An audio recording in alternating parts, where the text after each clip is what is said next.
Ikaw nun, mabahin at mga estudyante, pakipulong, doon yung mag-aiso ng pima. Ang mga anak na nagtahol kung nagsunod sa ilang kinikanan, magbalang puso. Ito parinawang sa Brother Ninito Lulisan.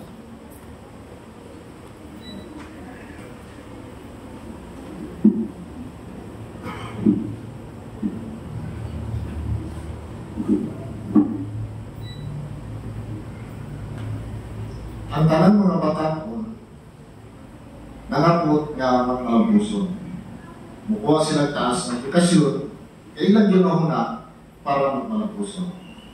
Hindi gitawag o digital world generation kung sa'y sikrito para mga puso. Kinahanglan bang talintig ka or genius or kahapon ng confidence para mga puso? Ang Department of Education nakaabot o komentaryo, ang mas talented o genius ng mga bata, maridili na tinahuron o lisod sila sa akong paghandol ang ilang values education. Karon, kung sa dito sa Biblia, kahinoon sa mga anak para magmalampuson. Palihog mga isuon, o balik sa pagbasa sa episode 6, 1 o 3. Kunanan, ginilang-ingon. Mga anak, magmasinugtanan mo sa inyong ginikanan, sumala sa buhok mo sa Diyos, kayo kini mataro. Sa Diyos, pasitugi ang imong amahan o ang imong inahan. Mauni ang nagsubo na may saan. Aron magmaswagon ka, kung mabuhig tugay sa yuta. Pagkalindo, mga igsoon. Kung magpag-iyak ka sa pangununa ni Jehovah ka Diyos, versus pangununa sa kalibutan kaalam, sumala sa versikulo na atong ibasa sa episode 6, nga magmakswagon o magmalampuson ang mga batakon kung ilang pasitugan ang ilang amahan kung inahan plus mabuhig tugay sa yuta.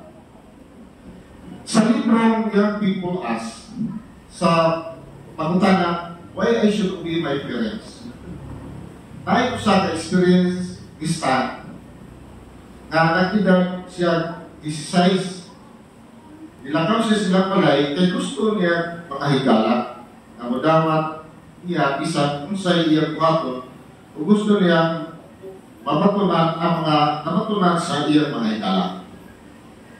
O para mapatunan niya ang iyang gusto, isunod siya pagka-drug dealer. Uwiang konsistan na sa iyang gibuhat na wala na ang binasi sa Biblia ang konsensya. Kung ang laing batakon ay ginamlang o dyan, ang nagpapisuhan siya sa edad na 11. Matod pa ni dyan, wala siya kasi kamaturan.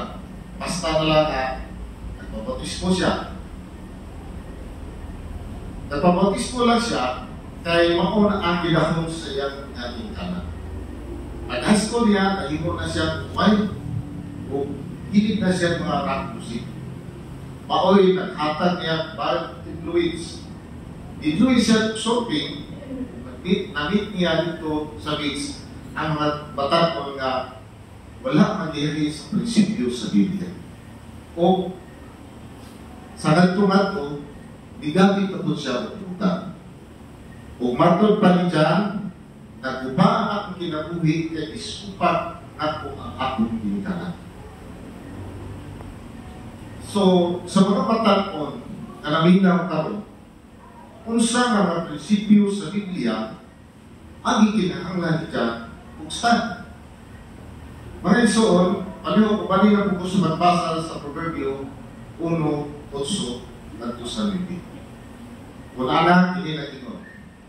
Anak ko, paminawa ang disiplina sa imong amahan, kung ayaw isa dito ay ang tudlo sa imong inahan. Sa 9, kay kini mako'y purong-purong sa imong ulo o nindot na kwintas sa imong bigo. Isip usap na batakon karon na natutuan sa mga prinsipyo sa Biblia, gusto ka bang maisama niyo dyan o stand? Or mahimong sa tamalampusong patakon kay ikaw nagtahod kung nagsunod sa imong ginikanan?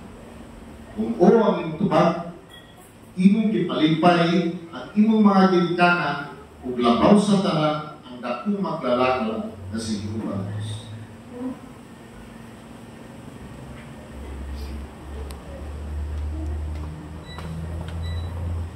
Salamat